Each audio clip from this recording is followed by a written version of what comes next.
We've got just a couple minutes for those joining a little early. And it looks like the live streaming is working.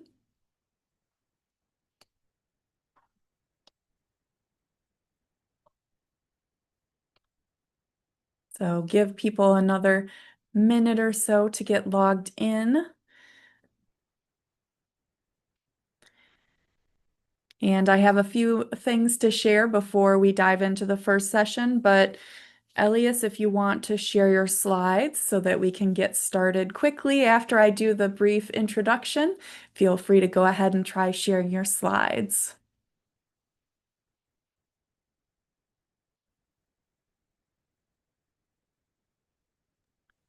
Can you see my slides now?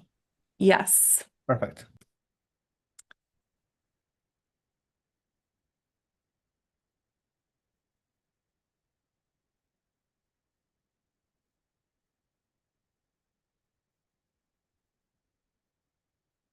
All right, everyone, it's 3 o'clock. Good afternoon. My name is Bree Kirsch, and I'll be the moderator for these lightning talks.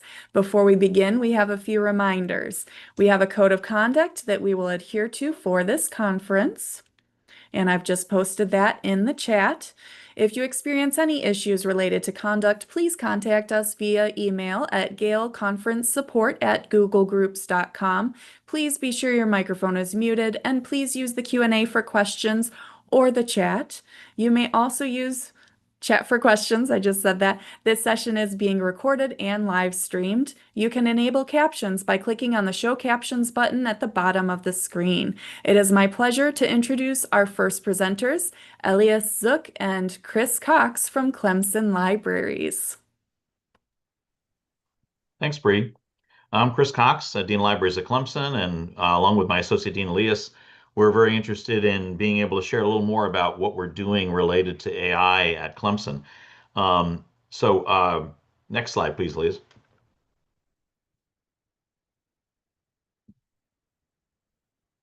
So if you haven't heard of Clemson University, the one way you may have heard of us is we won the national championship in football a couple of years ago. But otherwise, we started in 1889. We're a land grant um, public institution in a rural area of South Carolina in the upstate.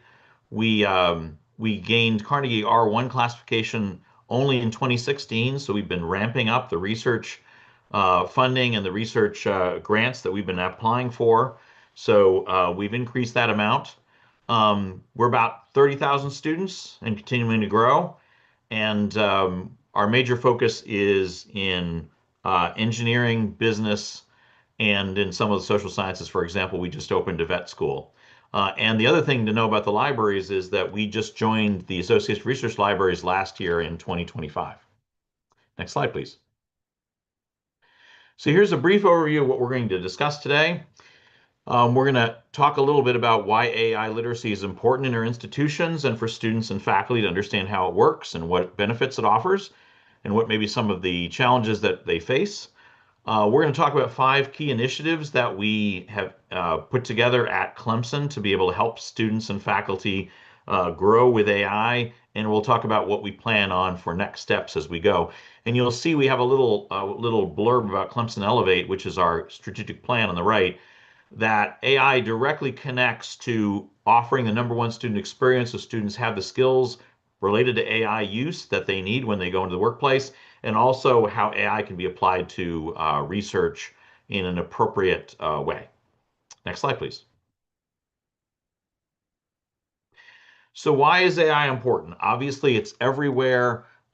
Students are using tools like ChatGPT and trying to understand what they're getting, or they may just take what they get and put it out somewhere. But we want to help them understand how to work effectively with the tool, how to make sure that they utilize the benefits of the tool without basically taking this work as their own, understanding copyright and things like that. So, for example, one thing that there's a benefit to AI is personalized learning, that students and faculty can get to have a relationship with ChatGPT where it knows how they write. It may understand the research topic well enough that it can give suggestions, that it can be sort of a partner, a research partner for them. The second thing we want to do is make sure that students understand what they're getting. And that's why libraries tend to lead these initiatives. And one of the things that we're doing at Clemson is the library has been tapped to lead AI literacy and efforts for the campus. And the last thing, as I mentioned, is addressing academic integrity, understanding that what you get from ChatGPT or from any kind of AI tool is something that you should clearly state came from those tools, or that you're taking some of that and making it your own so that the majority of that the content is actually yours that you're presenting for a grade or presenting in front of an audience. I'll turn it over to Leas for the next 3 slides. Thanks. Okay, thank you, Chris, and hello, everyone. It's great to be here, and I'm going to talk about the 5 key initiatives that we have implemented over the last 2 to 3 years. So the first one, in 2023, we had an informal group leading and coordinating the early work of AI literacy. And while that worked at the time, we also realized that we needed a more formal structure for that team and also a team leader, right? So a year later, in 2024, we established the AI Literacy Working Group, and we appointed one of our instruction champions at Clemson Libraries to be the AI Literacy Coordinator and Grant. So it's a team of 8 team members, and they have been instrumental over the last 2 years in positioning Clemson Libraries as a leader for AI education at the university. As the dean said, this year in April of 2026, the provost charged us to lead AI education for the campus community, right? So that endorsement was, in our opinion, a key recognition to the work that we've done, and also it gives us the opportunity to scale this work, for everyone. So the goal is to create content for AI education, AI awareness for 3 groups. So of course, students, faculty, and staff members. The AI Literacy Working Group has created several resources. So 2 campus courses, a number of research guides, a 10-step AI challenge that it's been heavily used by the campus community. And also they have embedded or created content for a class that it's a required class for every first-year student, so CU 1000. The second initiative, building campus partnerships. So since the early days, we also identified 2 key campus groups that were also interested in AI education. So that's the Office of Teaching Excellence and the Career Center. The Office of Teaching Excellence, they and the libraries hosted or co-hosted the first conference, Teaching in the Age of AI, back in 2024. That day, despite the rain, it was in January, so it was a tough day, but we had 180 participants. So definitely a good sign that this is an important topic for everyone. And at the end of the conference, we wrote a recommendation document to the provost office. One of those was to consider campus-wide access to AI tools, because as you probably agree, securing access to tools that will be available to everybody, it's a key thing that we libraries advocate for. So we're happy to report that now we do have a number of tools available for the campus community. ChatGPT being the latest one, but also we know that ChatGPT is important, but most of their content or sources are based on open access and public domain content, right? So in best case scenarios, that's 50% of the scientific literature. So how about the rest? So that's where we have also secured access to other AI tools that are built for academic research intentionally. So Site was one of the tools that we started 3 years ago. and now we're adding Web of Science research assistant. One of the things we have realized with these tools is that they rely a lot on STEM disciplines. So we also have JSTOR AI for humanities and social sciences. Let's see. So for the next two, providing guidance for ChatGPT ADU implementation. So as I mentioned before, last year, Clemson had this partnership with OpenAI. And so as part of the implementation for the new deal, we provided content so that students and faculty will know or will have access to resources that will help them get started. And that's true for like introduction to AI 101, to Canvas modules, research guides, and other type of resources that we have created.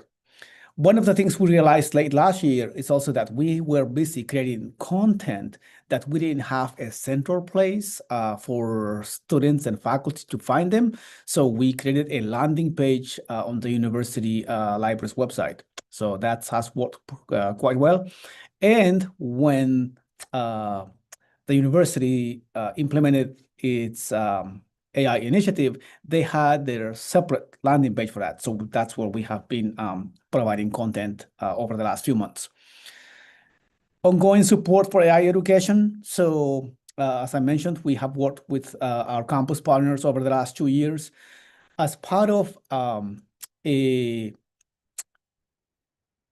institute with a group of faculty or AI champions, we surveyed the faculty last year. And we learned that 70% of them said that they needed help with AI education. So that's one of the reasons we continue to work with either groups of faculty or creating content so that they can use them as they integrate AI into their teaching and learning activities. So I think we're almost there. In terms of what's next, so it's clear that AI, it's here to stay, right? Is it a perfect tool? Probably not, but it will continue to influence a lot of what we do. So we believe that the opportunities relies on the institutional collaboration that we will continue to have. So I have mentioned a few of the campus partners. The AI initiative on campus, it's big, and we're glad to be part of it.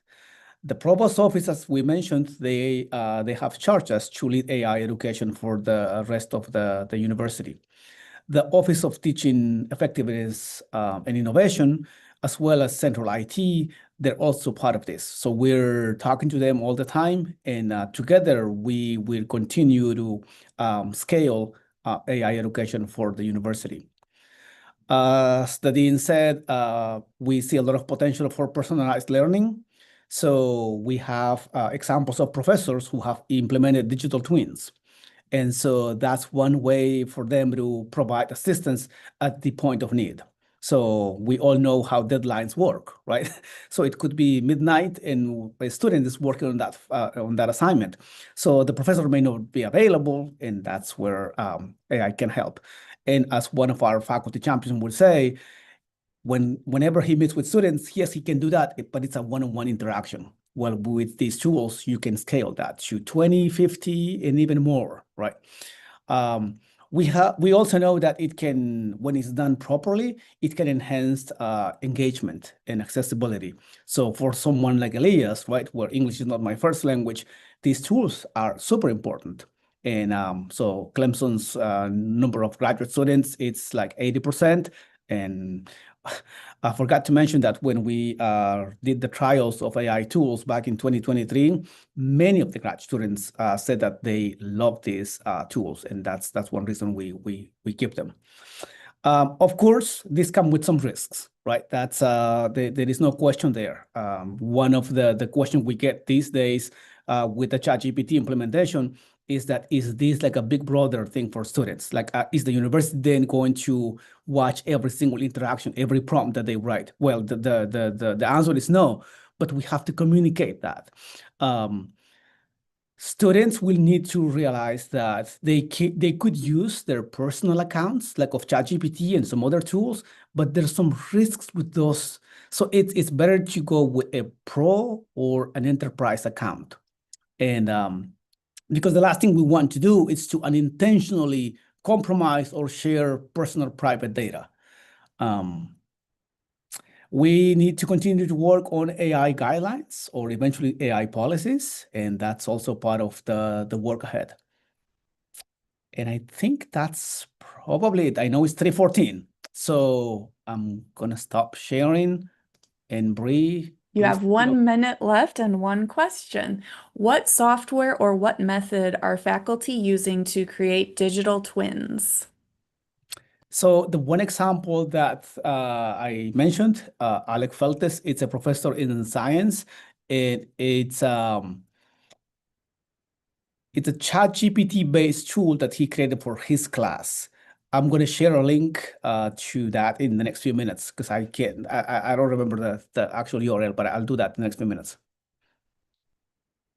Perfect. Thank you both. And thank you, Chris. I noticed you answered 2 questions with text, with typing. So for those that want to look at the answers to those, feel free to open the Q&A, go to the answered.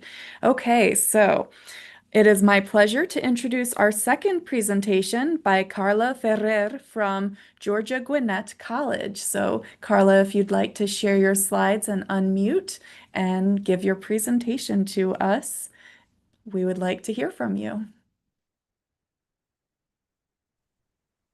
All And we right. can see your slides.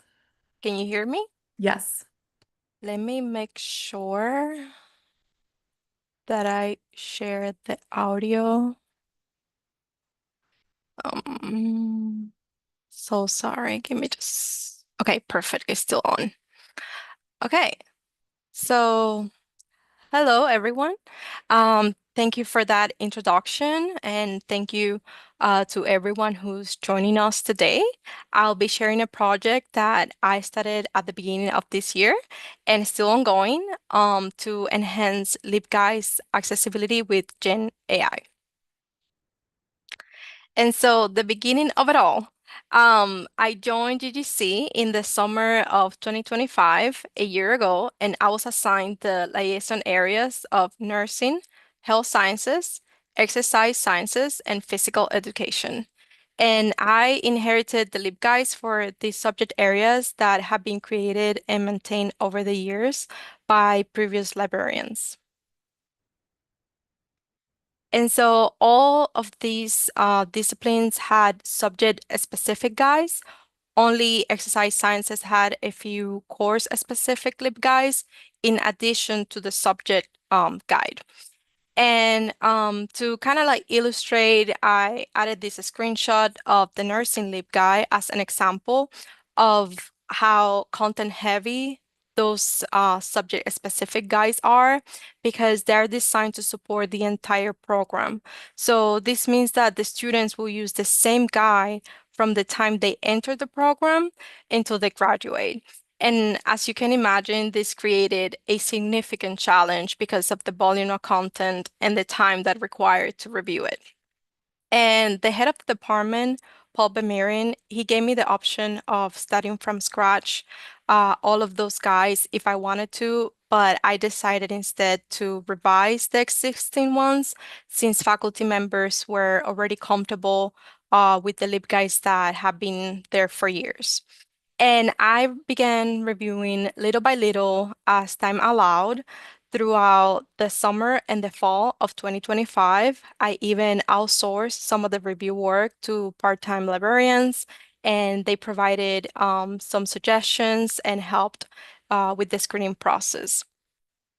Another challenge was that many pages have been mapped from the source page.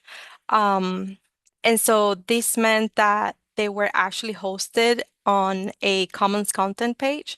So the edit mode was disabled. And as a result, I have to make changes in the source page, which will then modify all the pages mapped to it, including some that fell outside of my purview. And the same thing happened with the boxes. I like to call them recycle boxes. Uh, but basically, it seems like at some point in the past, the boxes were created using the reuse existing box option without selecting copy, which will have created an independent version. And as a result, the same content ended up being reused across multiple LibGuides. Under the Title II of the Americans with Disability Act, the web content must comply with accessibility guidelines.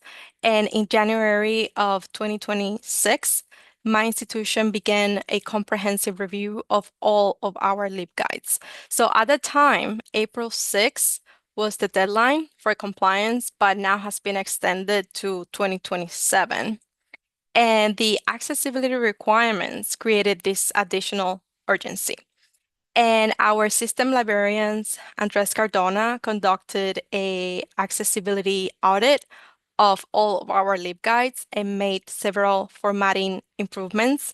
So when I use WAVE, the web accessibility evaluation tool, our LibGuides receive high accessibility scores. However, those changes address only the formatting and appearance of the guides and not the content itself. And so I kind of wanted to see this as an opportunity, a blessing in disguise to think about reviewing the content of all my LibGuides before the deadline.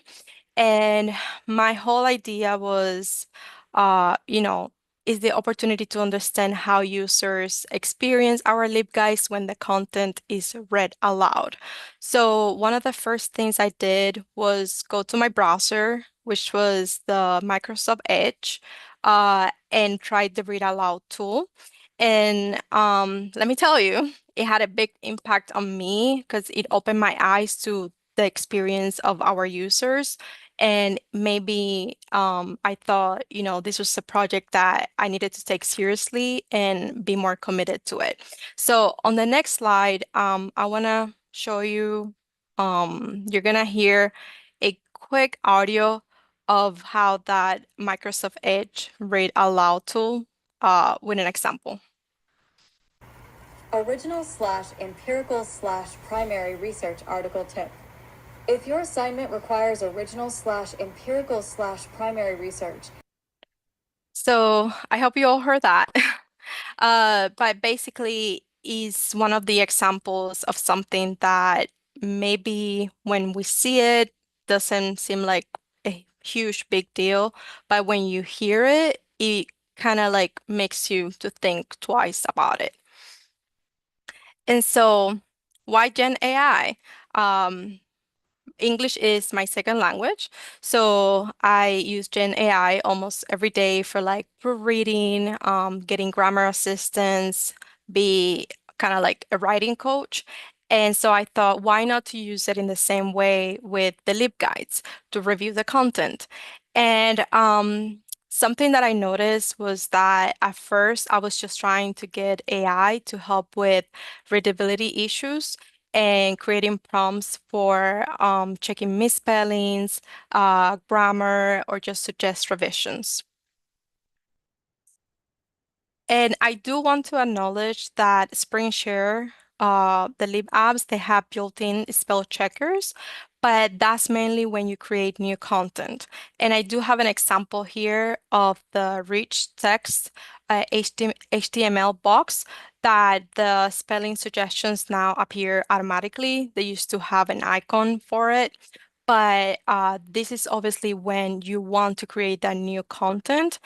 But if you're trying to review the content that already exists in your LibGuides, then you will have to go into the edit mode for each of those boxes to perform the review. And so having Copilot review an entire page could be much faster. I do recommend, which is what I have been doing, taking screenshots of the entire page from the LibGuide and then uploading them to the tool. Here we are a Microsoft campus, so Copilot is the institutionally approved AI platform that we use. but you can do that with any other GenAI tool of your preference.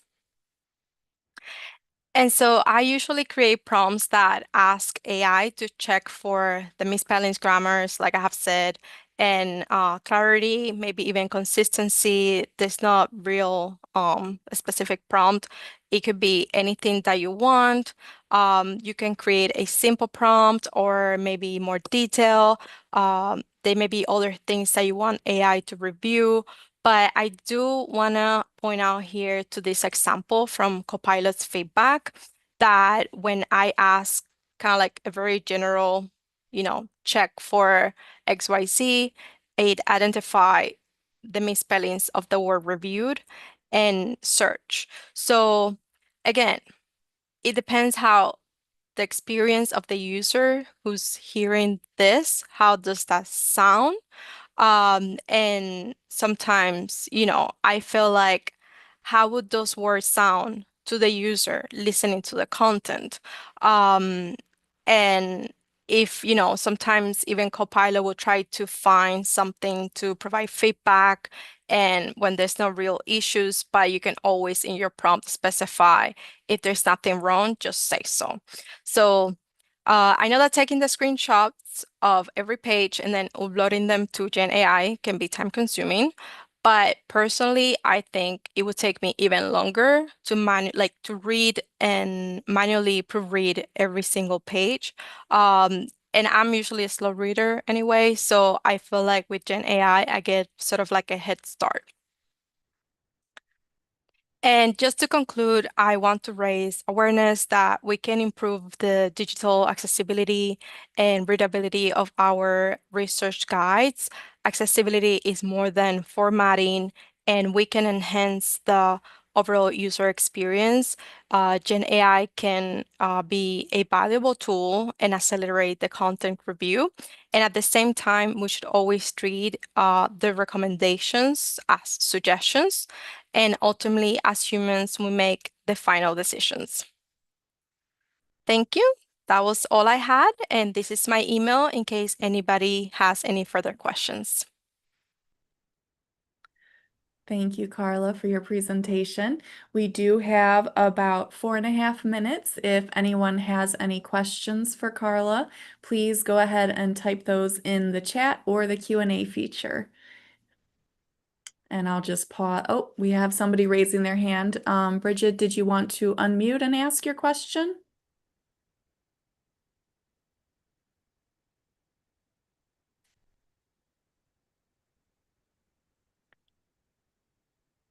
I'm not sure if Yeah. Bridget is unmuting, but hopefully they There put is in a the question. So I'll read that off for the purposes of the audience. Can you confirm that you are uploading screenshots and not copying and pasting text into Copilot? I'm surprised it can read a screenshot. So yes, thank you so much for that question. At the beginning, I was copying and pasting the text because I thought that Copilot was not capable of reading the entire screenshot. And it can actually read the entire screenshot. And it has been surprising. But the one limitation that I have seen, at least on my end, I don't know if every institution is the same, you can only upload up through 3 screenshots at a time. So maybe, it's a little bit time consuming, like I said, but it would take a lot longer for me to do it. Interesting, thank you.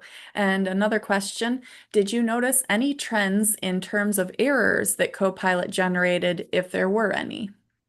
That's a great question. So I will say it was something that I was trying to mention during the talk.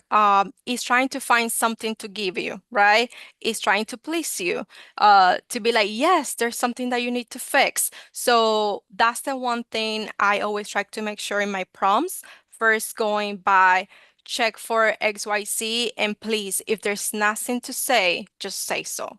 Because it really wants to tell you something. It wants to give you something that maybe there's nothing.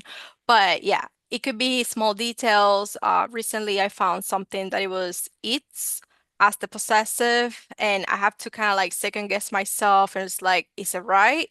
And it's just little minor details that we might miss. It's like fine. But yeah, it will be just trying to give you something all the time. And you gotta put that in your prompt. Great. And we do have another question that came in the chat. Does Copilot give you the exact area that needs assistance or review, or does it just tell you that it sees a problem with XYZ? Yes, I will have to go back to answer that question to my Excel where I keep all the answers. Maybe I'll try to pull it up really quick. But I believe it tends to tell me the whole sentence, and then it will tell me exactly what it is from that sentence that is an error. So I Okay. believe that's how it used to be. Great. And one more question just came in the Q&A. How does a screen reader actually read across side navigation or tab navigation and then the boxes? Is there a built-in rational order in libguides? I've not investigated this, so just curious. Okay, let me actually read it. Can we read it one more time? How does a screen reader actually read across side Oh. navigation or tab navigation and then the boxes? Yes. So, like I said, I use the Read Out Loud tool from Microsoft Edge. I haven't tried any software, because it's not part of something that I have to do so far, but I wanted to have the experience of the user, and I believe probably most browsers have the tool. I don't think that the lib apps or lib guides have a Read Out Loud tool, but the browser does. So it was very uncomfortable. That's why I said it opened my view on the accessibility and everything that we needed to help our users, and if they need going through the experience of the hearing the content, because is very tricky. It will start at the top, trying to read the tabs, and then go to the box or the content that I specifically want. So I will have to be constantly like playing with it. I don't think it's user friendly, but yeah, it's it's something that definitely I recommend people to try. Perfect. Thank you so much, Carla. And now we need to switch over to our final presentation. It's my pleasure to introduce our final presentation by Vanessa Kitchen from the University of British Columbia. So I'll let you take it away, Vanessa. Thank you. Good afternoon, everyone. Welcome to my lightning talk. Today, I'm going to be talking about how I advise researchers on the use of AI in evidence synthesis. So a little about me for context. I am a knowledge synthesis and medical librarian at UBC. So UBC is in Vancouver, British Columbia in Canada. And we use knowledge synthesis and evidence synthesis interchangeably. Some institutions say evidence synthesis, others say knowledge. We say knowledge synthesis at our institution. I've supported and conducted reviews for about 10 years now. Our institution actually has a knowledge synthesis service that's in its pilot phase. So if you'd like to talk about that offline, I encourage you to contact me because I have a lot to say about knowledge synthesis services. I'm deeply interested in transparency and reproducibility in research, which probably doesn't come as a surprise, being that I work in knowledge syntheses, but I'm also very interested in how AI affects this process. I've received a growing demand for guidance in this area, and I receive new questions each week about AI. This presentation is a very high-level overview of my approach. I am by no means an expert in artificial intelligence or automation or machine learning. I am trying to become one, but as you all know, you think you've caught up and then realize there are 100 new papers for you to read. So I have a question for you all, and I think maybe just to think about it rather than answer it. And being that you're here today, I imagine the answer is yes. But how many of you have been asked whether AI can do a systematic review or a literature review in its entirety? So from start to finish. And how do you answer that question if you are asked that in your work? So I am asked that question constantly, and that is because evidence synthesis is under pressure. There's an ever-increasing volume of research in every arena, so that just makes the nature of having to find what you need to find that much more difficult. Systematic and related reviews are very time-intensive, I usually tell researchers expect 18 months. I've worked on a review that took 2.5 years, had to be updated twice. It's always going to take longer than you think it will. Of course, some researchers have limited staff and limited funding, so they don't have the time or resources required to do a review. And of course, there is a growing interest in AI-assisted workflows in pretty much every arena of life, it feels these days, and especially research. So, what is the answer to that? Well, a lot of tools are making some pretty big claims. You can see some screenshots there of different tools. AutoSR claims to do a systematic review in hours, not months. Elicit is a name that many of you are probably familiar with. They actually have a webinar that I can share with you if you're interested. It's a live feed of somebody doing a systematic review in an hour. I had a lot of notes. I don't think it was done well, but that again is for another session. And I should mention also today that I'm not evaluating tools. I'm more so talking about how I'm advising. So if you have any questions about the tools themselves, I may or may not be able to answer them. And then, of course, there's AS Review. So a lot of tools now are affiliating or becoming affiliated with research institutions, and AS Review is affiliated with a university in the Netherlands.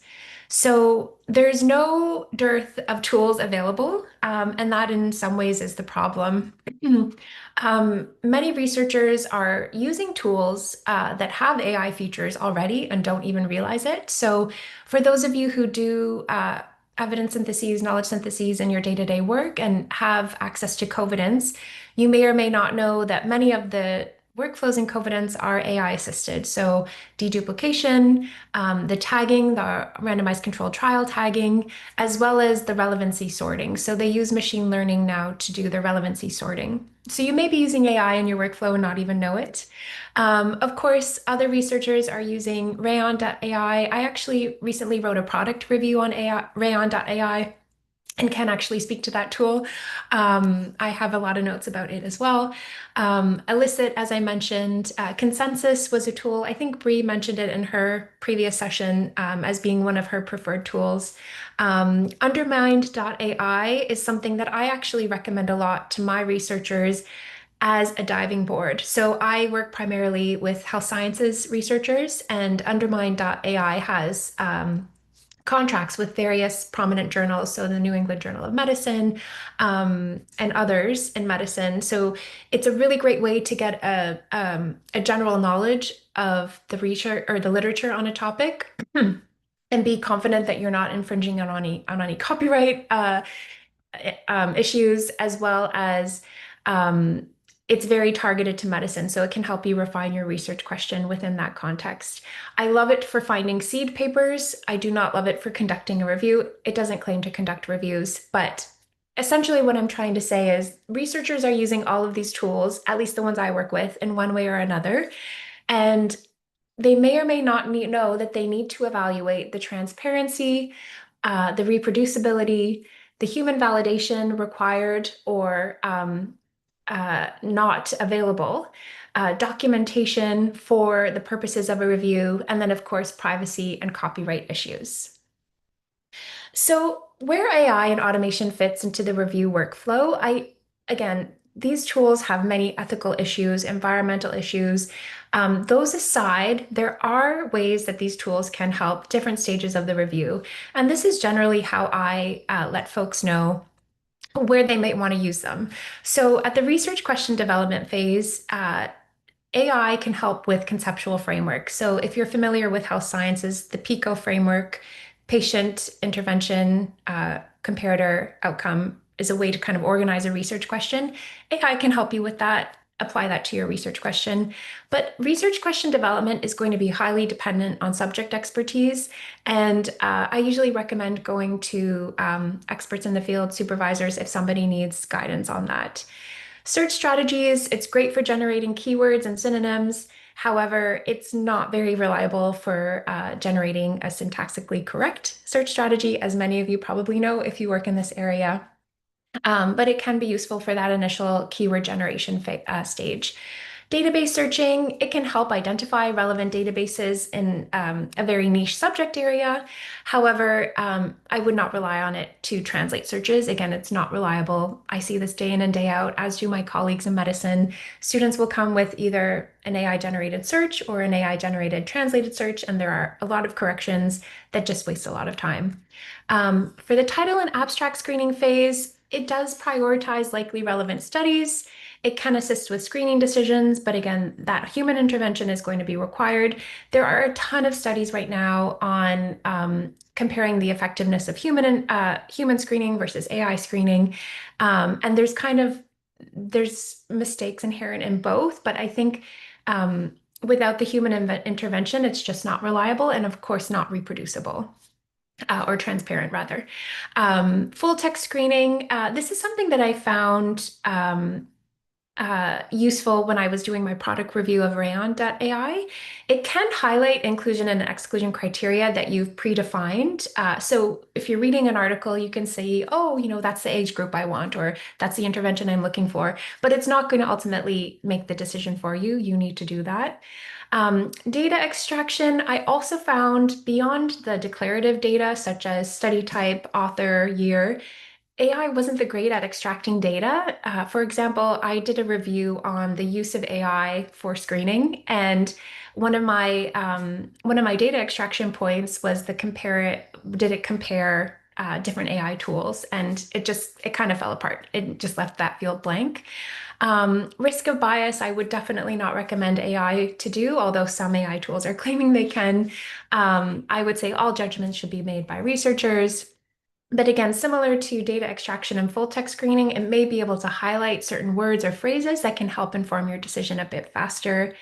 And then the writing phase of the review or stage of the review, I would say this is very individual. Some people say it's okay to write a first draft, have AI to give grammatical guidance. That's an individual choice. I would not recommend using AI to write your review, or to even, assist in an initial draft. Again, that is something for another presentation. Okay, so potential risks. I realize I'm running a little bit out of time, so I'm going to go a bit fast. Of course, hallucinations, we all know about this risk. It's very, very well documented, but I can't tell you how often I'm seeing people in prominent positions use AI and then use irrelevant or not actual articles, books, etc. You can miss relevant studies. There's bias in the training data. Of course, the black box decision making is a big red flag for reviews. Copyright infringements, if you're uploading PDFs into these tools to do full text decision making, that can be problematic for many reasons, especially if you're at an academic institution. Of course, the lack of reproducibility. And this is something that I'm really passionate about, and that is that you really risk your own learning and understanding of a corpus of literature. So if you're having a tool do all of these decision makings, kind of integrating, analyzing, you're not doing that. So you're not getting the knowledge acquisition. And I can't tell you the number of researchers who have, during the title and abstract screening phase of a review, found a paper that wasn't meeting inclusion criteria, but they said, my goodness, this is so important for this other facet of my research, and I would have never found it otherwise. And it's just those examples like that exist in medicine, exist in social sciences, engineering. There's a really important piece to literature reviews and knowledge syntheses that help a researcher learn. And then, of course, AI can never replace critical appraisal or methodological expertise. That's just something that is beyond its capability, in my opinion. There are also, sorry, this is jumping a little bit in topic. So if you do intend to use AI, or if your researcher intends to use AI, just make sure they're aware of AI disclosure statements. Each journal has its different stipulations listed. This is an example from Wiley. Wiley actually gives example disclosure statements that you can use as a template. This one illustrates how you might disclose AI use in your methods. So literature screening was assisted by GPT-4, accessed March 2024 to categorize 500 plus abstracts by predefined relevance criteria. So one thing I've noticed with these example statements is that they don't often address bias. So I would just recommend doing that. Or I recommend to my researchers that if they are going to use AI and they are disclosing its use, to address bias.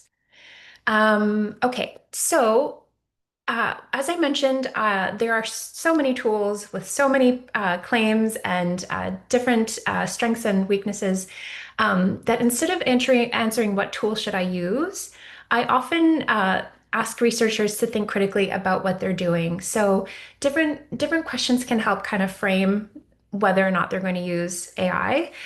So some example questions is AI appropriate for my review type? For example, some review types like rapid reviews, their methodological requirements are different than a scoping review. Rapid reviews, you can omit steps knowingly as long as you address it, and perhaps automation does make sense in that instance. How will I report the use of AI? Does the journal I plan on publishing in permit it? Am I allowed to upload PDFs, documents, and other data to this tool? So I have that bolded because I think that there are a ton of copyright issues that are just going to keep on coming up with the use of these tools. And a lot of people take for granted what the licensing stipulations are, institution to institution.